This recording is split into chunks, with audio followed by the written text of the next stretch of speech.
Hello there, I'm Roberto and I'm the Development Director for Total War Core Technology. So we look after the tech roadmap for the Total War franchise. Today we're going to have a presentation around the collaboration. So what is this about? There is this quote that, when a group becomes a team, there is nothing like it. It's great to work in a group that collaborates really well. It's fun, it's energizing, and so we're going to see some tips on how to create a great team, how to be a good team member, and how to be a high performance team. So watch this presentation if you want to have fun when you work with your team, if you want your team to be the best team and create amazing things, and if you want to have better chances of being hired. We'll have 4 agenda points today: how to be a great team member, how to create amazing teams, encourage good team culture, and some real life case studies. Right, let's start from the first, how to be a great team player. It's tricky in today's world to know what to listen to and what to believe. There are so many sources of information out there, so how to distinguish which ones to trust? My advice would be to check whenever there is some research evidence around the topic. And luckily in this case we have some. So these people down there studied 1,600 teams in the US and Sweden across many years, and they checked how they worked, and they've identified that about 20% of them are what can be defined high performance teams. And so they checked for commonalities amongst these teams. So what I'm about to share is not like a manual around how to be a good team player, but it's more like an observation around all these high performance teams. What did they have in common? Let's share these things as tips and see if they work. So the first one, the first tip would be fight. Well, it's around conflict and disagreeing with your team members. So in a high performance team, you should be able to disagree with your team members without issue. And this is around successful conflict resolution, which it applies in general in life. And it's around like the freedom to be yourself and disagree without fear of rejection or retribution. And this develops, it helps to develop trust. Again, even in outside work, even in life in general, we develop trust if we believe that we can disagree with someone and we won't be abandoned or hurt just because we are disagreeing. It's difficult to trust people who deny us the right to hold different views.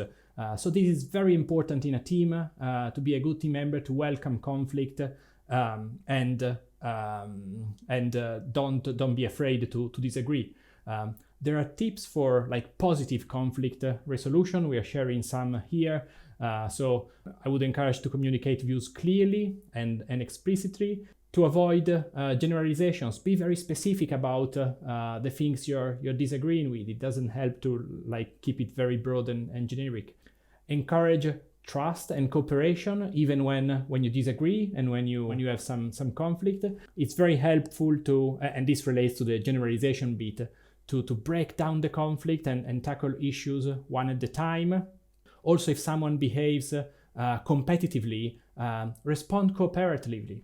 But then if they continue, there is also this tip to show willingness to compete by arguing your position if people keep being competitive. And if everything fails, don't be afraid to seek help of a third party, of a teacher or another senior member of another team. Second tip we're going to share today comes from social science, and it's called the fundamental attribution error. So what is it? This is basically the tendency to blame the other guy. Don't do that for group problems. If there is an issue in your team, don't just say, oh, it's the lead's fault or is this other team member fault. And because that unfortunately typically doesn't solve the issue. So you can work on yourself on this, but how to fix it in the whole team?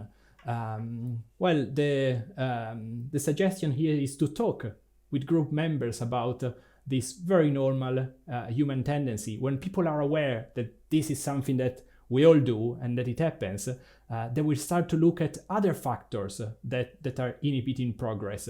Today's world and even in and outside work, it's very complex, so much that it's rare that one person and only one person is responsible for a specific problem. And so it's actually best to assume that it's never the case.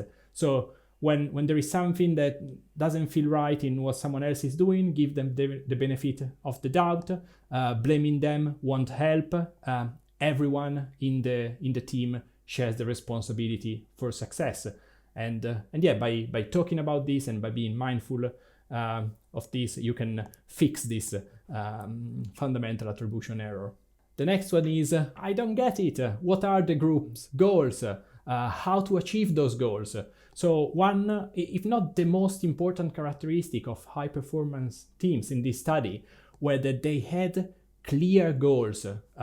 They knew what they wanted to do, what they wanted to achieve, and how to get there. Now, this might seem easy, like, okay, this is our goal. We want to deliver this product or work on this task. But typically, group members have different ideas about what accomplishing goals entail. So whenever you don't understand or you have some doubt around what's going on, ask questions publicly to the whole team until you have a good understanding, because there is a very high chance that if you have questions, others have as well. They just maybe not voicing it. The next bit, it's like a question if you want. Whenever you're at work or in a group project, how much time is spent talking about the work, the project, and how much time is like supportive communication, like, yes, you're right, thanks for your suggestion, things like that. I don't know, when I got this, I answered maybe, I don't know, 2%. So in these high performance teams, the supportive communication was typically around 15-20% of all the communication that were going in the team. So, which is, to me, it was quite surprising. So what's the suggestion here? Whenever you have some good feedback on someone else, share it. Sometimes, I think, oh, he's doing great, or she's been fantastic with this suggestion. But then I just think and I don't tell them. The suggestion here is, voice these things. You have good feedback, share it, because that's very important for success. These were the main tips. If you want, there are others. For example, around problem solving. When you have a problem, there is a suggestion to do some orientation phase, discuss with other team members, make a decision around how you want to fix this problem. And then two key steps that incredibly are often missed are the implementation phase. So you made a decision, put it in place, implement it, and then critically, after some time, evaluate the decision. Is it really working? Do we need to change something? This is often missed, and problem is solved. We've implemented a solution, done. Go back to your decisions and see if they are really effective. Then around open communication, so it's everyone's responsibility for everyone to be involved. So if someone doesn't talk much because they don't have the space, because there are always some people that are more enthusiastic about talking about issues or problems or ideas, but give everyone space and encourage others to participate. Also in the team, always support innovation and freedom of expression. Innovation is quite important to the ability to experiment and also fail. When you try something new, it's normal to fail the first times. And then last tip about not establishing rules about unimportant things. And on the other hand, support the rules that encourage high performance standards. Basically, yeah, if with your group you agree to mediocrity, that's what you will get. These were the tips on how to be a good team member. But now you might wonder, okay, but how does this help me to stand out in an interview or to get a job? I don't have a job yet, so I cannot prove that I care about these things. So even before you get your first job, you can still use these tips. For example, CV, a resume, when you don't have any like work experience or very little experience, will look roughly like this, one pager. And there is typically a section about your profile and your objectives for your career. And here you can put something like, I'm passionate about working in a team and support each other in achieving our goals. So if I see a CV that mentions these things, this is quite important for me. Someone says that like skills can always be learned, but attitude is much more difficult to change. So if I interview someone who is willing to work in a team, willing to learn, even if they don't have the skills, that's typically fine. Having someone eager and passionate is very important. Or in the experience, even if you don't have work experience, if you did any project in school where you worked in a team, put it in your CV. That can be very interesting. So we worked in a team of 6. I acted as a producer, for example, supporting the team with conflict resolution strategies or driving Scrum routines. This can be very interesting to see in a CV for trainee positions. In the skills, where you typically write what you're competent, like IT skills, softwares and stuff, you can put things like knowledge of team dynamics and stages of group development. So if you're interested in this topic, there in the last slide there are some suggested reads. So if you have knowledge around these things, put it in your CV. These are things that can be interesting for an interviewer. And other abilities, again, if you've expanded on these topics and you put things like team dynamics, conflict resolution, again, these are good ways to highlight in your CV that you have an interest and some knowledge on these things, and hopefully this will make a difference when your CV is selected. The second point in our presentation today is how to create amazing teams. And you might be like, wait a minute, I'm not even in the job industry. How can I create an amazing team?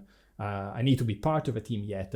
And whilst this is true, first of all, there is a tip around when you share these team dynamics concepts. Team members should be trained also in the leadership skills, because it's very important to all be aware of what's going on.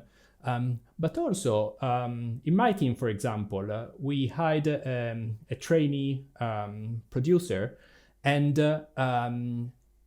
as producers, you would be asked to look after the dynamics of the team and suggest maybe tech leads on how to improve the team culture. So yeah, even as a trainee who just started their career, you might be able to make an impact into how to create a great team. So yeah, let's see some tips.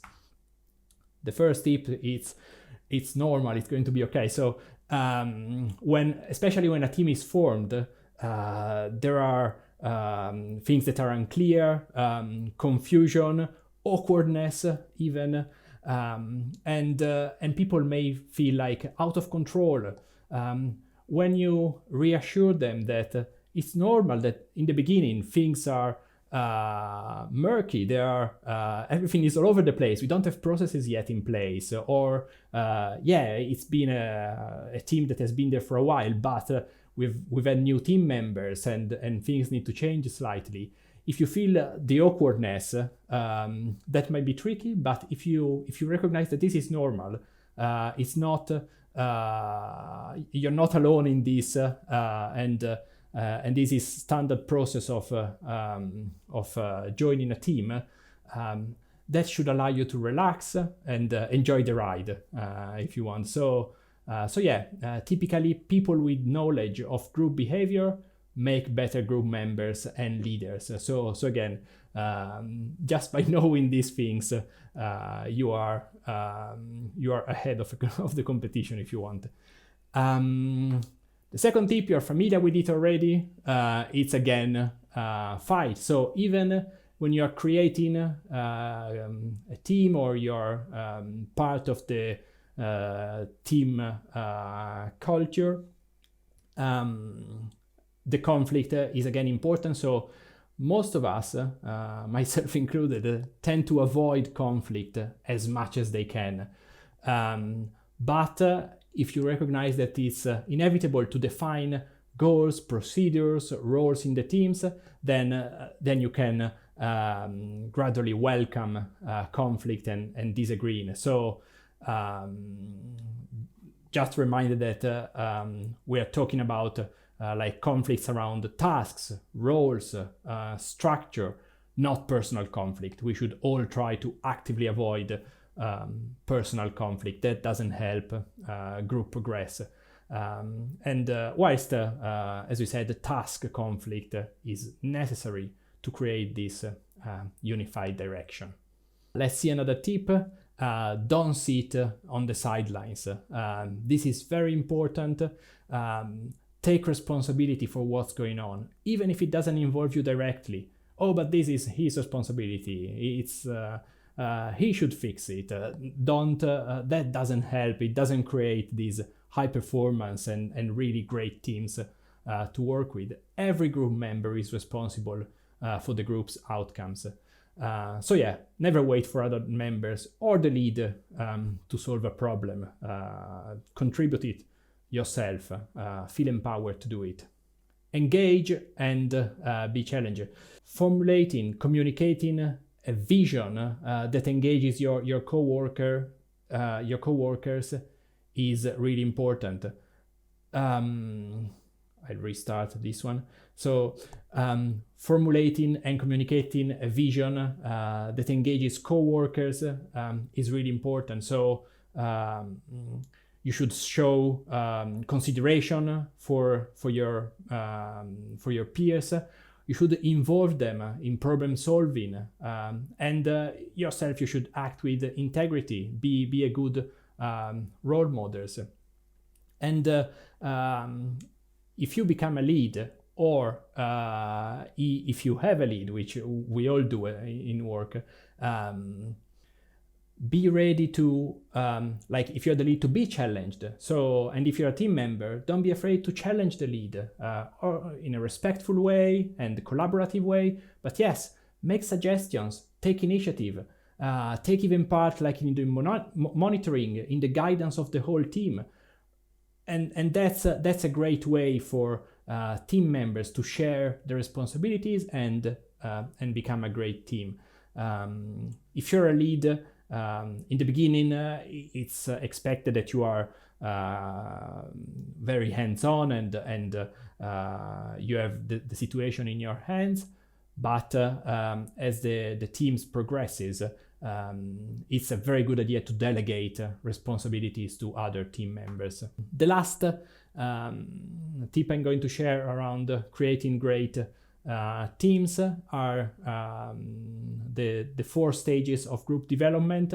And then if you're interested, I would recommend either the reads that I'm sharing at the end, or to check online.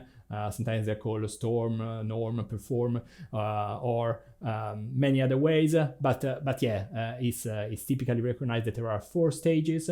In the first stage, the group's infancy, leaders should be like directive and confident.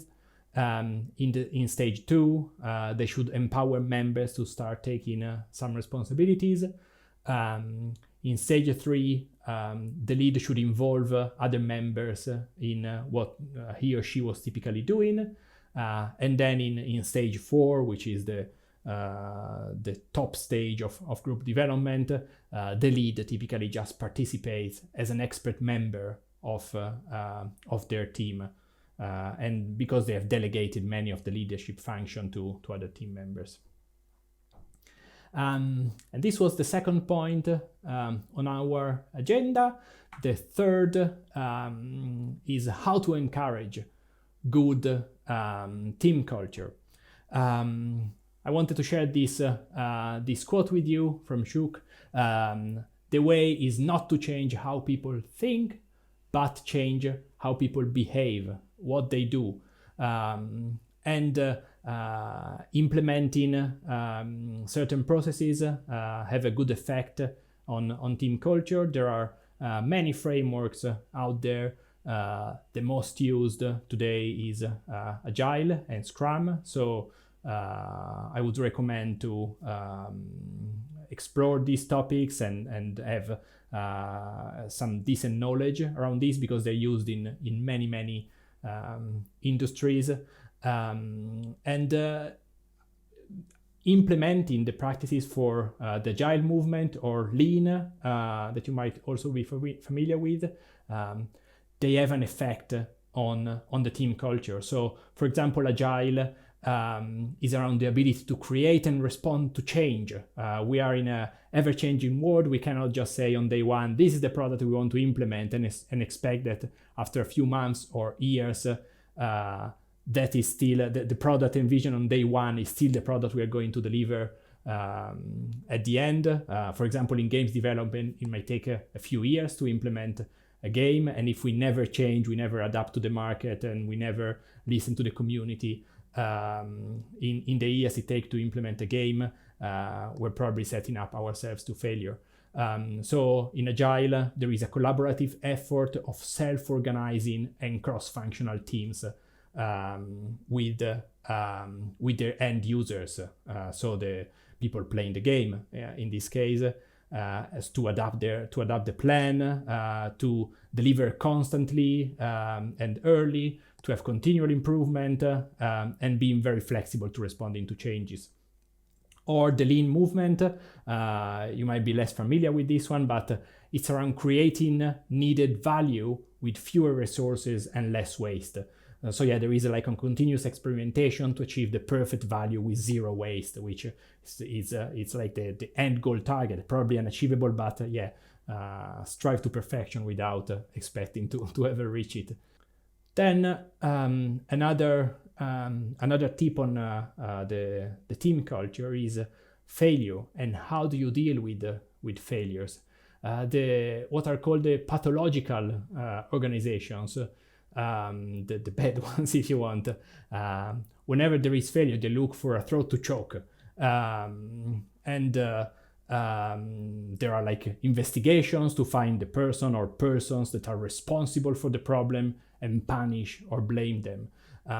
But we touched on this earlier, in today's world, especially at work, we have complex systems. And typically accidents are not the fault of one single person who saw clearly that it was this bad thing was going to happen, and they ran towards it or failed to act to prevent it. This is typically not the case. Nowadays, accidents emerge from a complex interplay of many contributing factors. So our goal, if we want to encourage good team culture, should be to discover how we could improve the information flow so that people have better or more timely information, and how to find better tools to prevent catastrophic failures. So yeah, we're not looking for a scapegoat.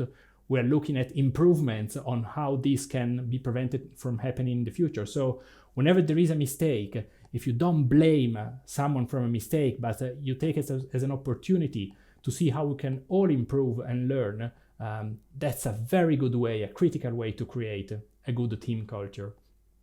And again, also around this, there is a lot of literature around good how to encourage at work or in any project a good team culture. For example, one you can find if you Google Western organizational culture, are these three types, and on the left is if you want the bad pathological culture. In the middle is somewhat the standard, what they call bureaucratic, and on the right hand side the generative culture, the one that creates good value. And you can see the bit we talked about just now, that in the pathological companies, failure leads to scapegoating. In the middle, we have like the norm or the average, where failure leads to justice. But if you want to create a great team, failure should lead to inquiry, to finding out what happened and improve. And again, you can see the other main points of this team culture, where there is high cooperation. The messengers that bring bad news, they're not shot for sure, and not even neglected. They are trained. We train people to bring up feedback. We share risks. We encourage bridging with other teams, and novelty is implemented. So yeah, in general, in a generative culture, let's see these points. So what does high cooperation means? It means that there are cross-functional teams, so that they have the full responsibility to deliver the whole feature or product. So there is like a representative from each aspect. Like, I don't know, in web it would be a front-end developer and the CSS, or in a video game it would be someone from the rendering team and the environmental art, and to have cross-functional teams. What does it mean to train the messenger? So we want people to bring us bad news, because this is key to make things better. If you remove blame, it means that you remove fear and you enable teams to surface problems and solve them. Share risks. More eyes on the delivery process mean you'll avoid more errors. Encourage bridging is around breaking down silos. So an example, there is some work you don't understand or that frustrates you, invite them for coffee or lunch, and you can have a great opportunity to understand why they do what they do, and maybe even come up with solutions together. And we mentioned this, failure lead to inquiry, so you can have blameless retrospectives to see what happened. We mentioned it's particularly critical how you respond to failure in team culture. And implementing novelty, encouraging experimentation, giving freedom of exploring new ideas. For example, at work there can be internal hack days.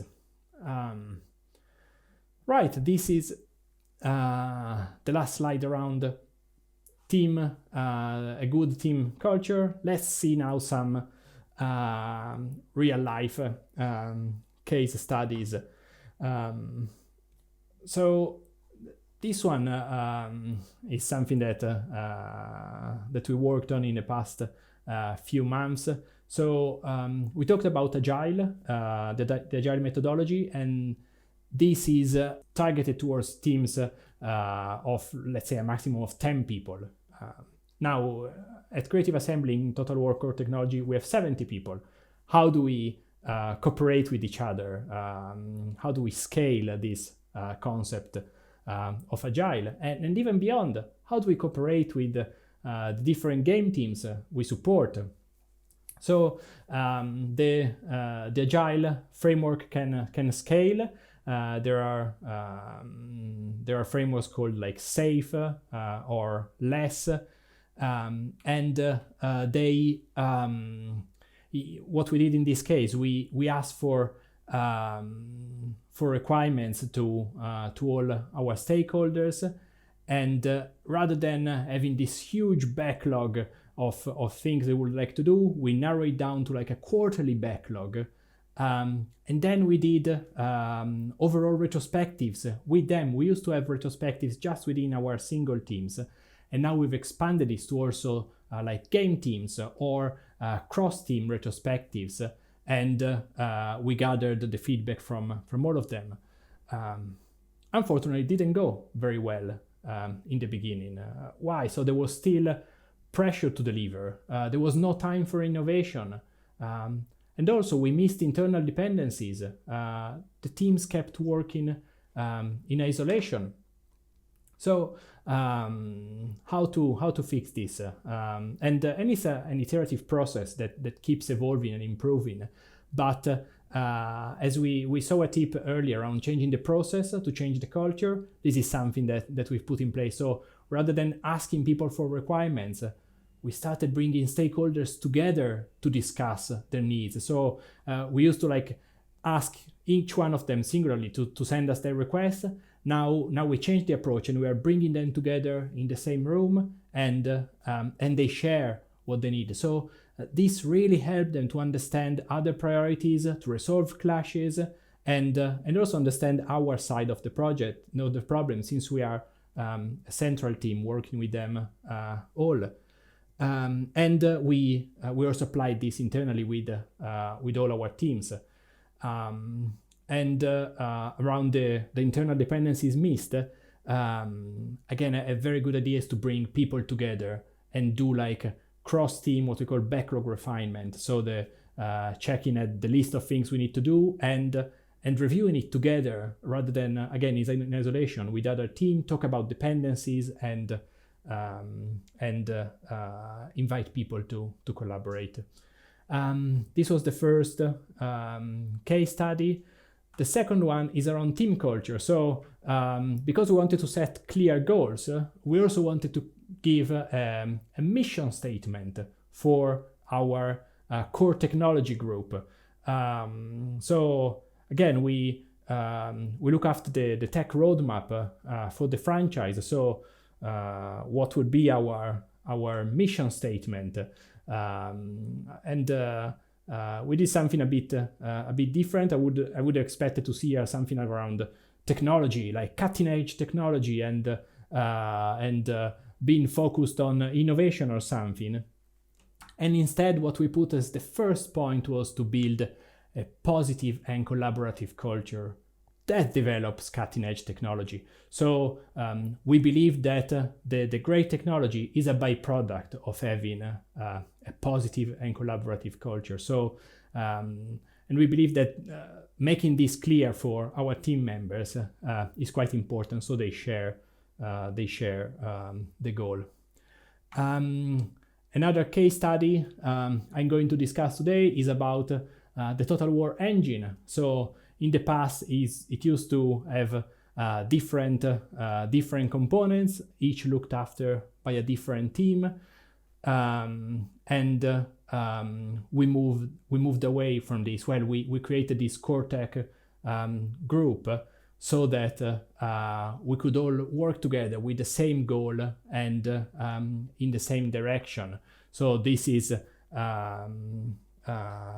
was the next step, and we work with all the game teams to share and discuss together the tech roadmap for the future.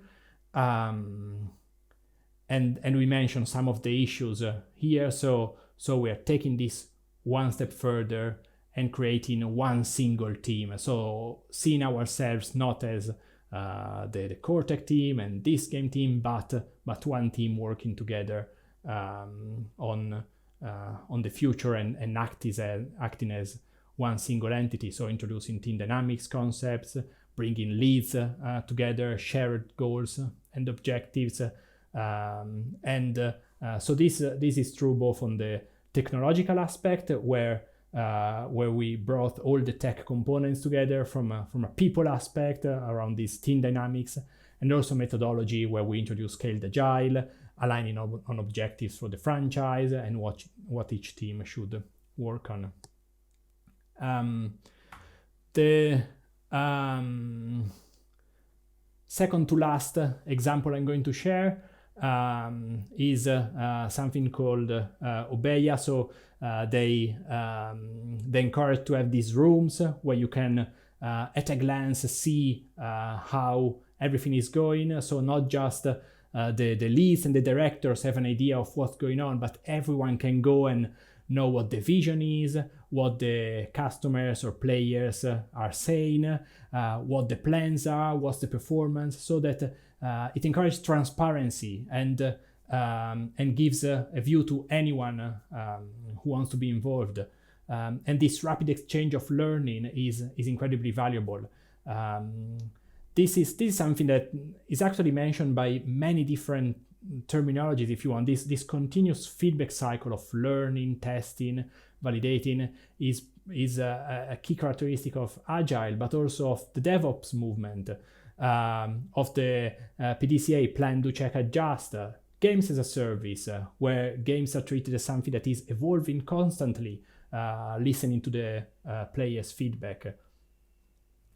The last case study I'm going to share is around, for example, uni projects or game jams, and I've mentored some of those in the past few years, and they're always great experience that you can also add to your CV.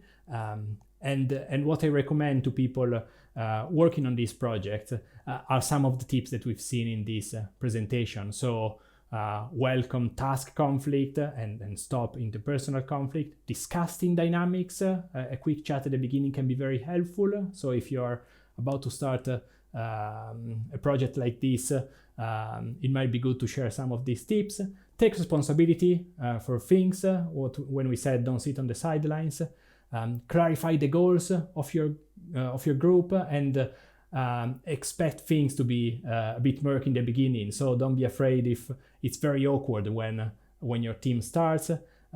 Be a supporter of good team culture, and yeah, as I mentioned, if you have projects like this, add them to your CV, because at the start it still shows that you have experience, that you care, that you are eager to learn. Right, that was all from me for today. So thank you everyone for listening, and have a great day.